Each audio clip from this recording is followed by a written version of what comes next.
नमस्कार। आज हम बात करने वाले हैं एक ऐसी दिव्य स्त्री की जिनकी शक्ति पैदा हुई थी उनके पतिव्रत धर्म से, यानी अपने उसूलों और अपनी निष्ठा के प्रति एक अटूट विश्वास से। ये कहानी है सती अनसुया की। जरा सोचिए, क्या ऐसी कोई शक्ति हो सकती है जो सूरज को उगने से ही रोक दे, या फिर जो बड़े बड़े देवताओं को छोटे छोटे बच्चों में बदल दे? सुनने में ये किसी कल्पना की कहानी जैसा लगता है ना? लेकिन हमारी पौराणिक कथाओं में एक ऐसी स्त्री थी जिनकी भक्ति इतनी पावरफुल थी कि वो ब्रह्मांड के नियम तक मोड़ सकती थी। तो चलिए इस अद्भुत चरित्र की दुनिया में और गहराई से उतरते हैं। सबसे पहले ये समझते हैं कि आखिर अनसुया कौन थी और कैसे उनका नाम ही उनकी पूरी कहानी का सार है। देखिए, उनके नाम में ही सब कुछ छिपा है। अनसुया यानी असूया। असूया का मतलब होता है ईर्ष्या या जलन। तो अनसुया वो हुई जिनके मन में किसी के लिए कोई ईर्ष्या, कोई द्वेष है ही नहीं। और यही एक गुण उनकी हर कहानी का, उनकी हर शक्ति का केंद्र है। वो महान सप्त ऋषियों में से एक ऋषि अत्रि की पत्नी थी। और रहती कहाँ थी? चित्रकूट के घने शांत जंगलों में बने अपने आश्रम में। उनका पूरा जीवन बस अपने पति की सेवा और अपने धर्म के पालन में ही बीता। चलिए अब उनकी एक ऐसी कहानी की तरफ बढ़ते हैं जो ये बताती है कि उनकी करुणा में कितनी जबरदस्त शक्ति थी। एक ऐसी कहानी जहां बात सिर्फ किसी एक इंसान की नहीं, बल्कि पूरे ब्रह्मांड के संतुलन की थी। हुआ यूं कि एक ब्राह्मण थे, कौशिक। उन्हें एक श्राप मिल गया कि जैसे ही सूरज उगेगा उनकी मौत हो जाएगी। अब उनकी जो पत्नी थी वो भी बड़ी पतिव्रता थी। उन्होंने अपनी भक्ति की सारी शक्ति लगाकर सूरज को उगने से ही रोक दिया। लेकिन जरा सोचिए, अगर सूरज ही न उगे तो? पूरी दुनिया में, पूरी सृष्टि में हाहाकार मच गया। सारे देवी देवता परेशान, कोई हल ही नहीं निकल रहा था। तब सब के सब पहुंचे अनसुया के पास। अनसुया ने उस पत्नी को समझाया कि देखो, दुनिया का संतुलन बनाए रखने के लिए सूरज का उगना तो बहुत जरूरी है। और उन्होंने वादा किया कि वो अपनी पतिव्रत शक्ति से दोनों को बचा लेंगी। और हुआ भी वही। अनसुया के दखल देने से सूरज भी उगा और कौशिक के प्राण भी बच गए। ब्रह्मांड का बिगड़ा हुआ संतुलन फिर से ठीक हो गया।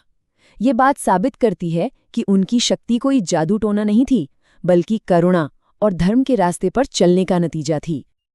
अच्छा, ये तो कुछ भी नहीं था। अब जो कहानी हम सुनने वाले हैं वो थी अनसुया की सबसे बड़ी, सबसे कठिन परीक्षा। और ये परीक्षा लेने वाले कौन थे?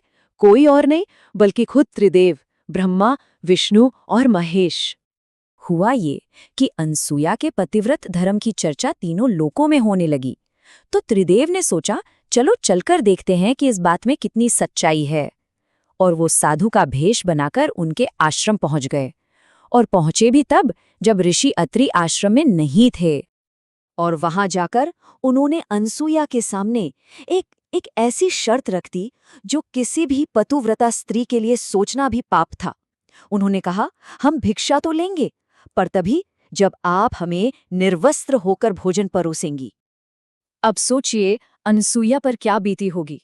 एक तरफ अतिथि को दरवाजे से भूखा लौटाना, ये तो घोर अधर्म था। और दूसरी तरफ ये शर्त मानना, ये तो अपने पतिव्रत धर्म का अपमान था। वो करें तो क्या करें? लेकिन अनसुया घबराई नहीं। उन्होंने अपनी बुद्धि और अपने पति पर जो अटूट विश्वास था उस पर भरोसा किया। और उन्होंने जो हल निकाला ना, वो जितना हैरान करने वाला था उतना ही शानदार भी। अपनी आंखें बंद करके और अपने पति को याद करके उन्होंने अपने तपोबल से उन तीनों देवों को ही छोटे छोटे बच्चे बना दिया। अब जब वो बच्चे बन गए तो अनसुया उनकी माँ बन गई। और एक माँ को अपने बच्चों को दूध पिलाने में कैसी शर्म, कैसा अधर्म। इस तरह उन्होंने अपनी मर्यादा भी रखी और अतिथि धर्म भी निभाया। है ना कमाल की बात?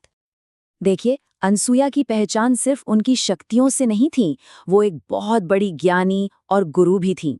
और पता है, उनकी कहानी का एक बहुत जरूरी हिस्सा हमारे महाकाव्य रामायण से भी जुड़ता है।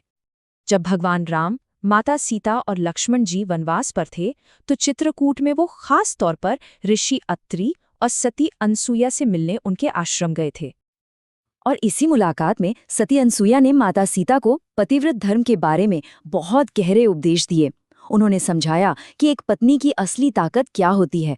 चाहे सुख हो या दुख, हर हाल में अपने पति के साथ खड़े रहना ही उसका सबसे बड़ा धर्म है। सिर्फ उपदेश ही नहीं, अनसुया ने माता सीता को कुछ बहुत ही दिव्य उपहार भी दिए। उन्होंने ऐसे कपड़े दिए जो कभी गंदे नहीं होते थे, एक ऐसा लेप दिया जिससे सुंदरता हमेशा बनी रहती, और ऐसे गहने दिए जिनकी चमक कभी कम नहीं होती थी। ये सिर्फ चीजें नहीं थीं, ये उनका आशीर्वाद था। तो इन सब कहानियों से हमें अनसुया के बारे में क्या पता चलता है? उनकी विरासत, उनकी सीख आज भी हमारे लिए उतनी ही जरूरी है। हाँ, तो वो जो त्रिदेव वाली कहानी थी, जब वो अपनी परीक्षा से खुश हुए तो उन्होंने अनसुया को वरदान दिया। वरदान ये कि वो तीनों उनके बेटों के रूप में जन्म लेंगे, और बिल्कुल ऐसा ही हुआ। दत्तात्रेय के रूप में भगवान विष्णु ने, दुर्वासा के रूप में भगवान शिव ने, और सोम के रूप में भगवान ब्रह्मा ने उनके घर जन्म लिया। तो सती अनसुया की कहानी हमें यही सिखाती है, असली ताकत किसी चमत्कार या दिखावे में नहीं होती, वो होती है मन की पवित्रता में, बिना किसी स्वार्थ के सेवा करने में और अपने उसूलों पर टिके रहने में। उनकी कहानी एक बहुत बड़ा सवाल छोड़ जाती है कि अगर किसी का विश्वास और उसके सिद्धांत इतने पक्के हों, तो क्या दुनिया की कोई भी चुनौती सच में बड़ी हो सकती है? ये एक ऐसा सवाल है जिसका जवाब शायद हम सबको अपनी अपनी जिंदगी में ढूंढना है।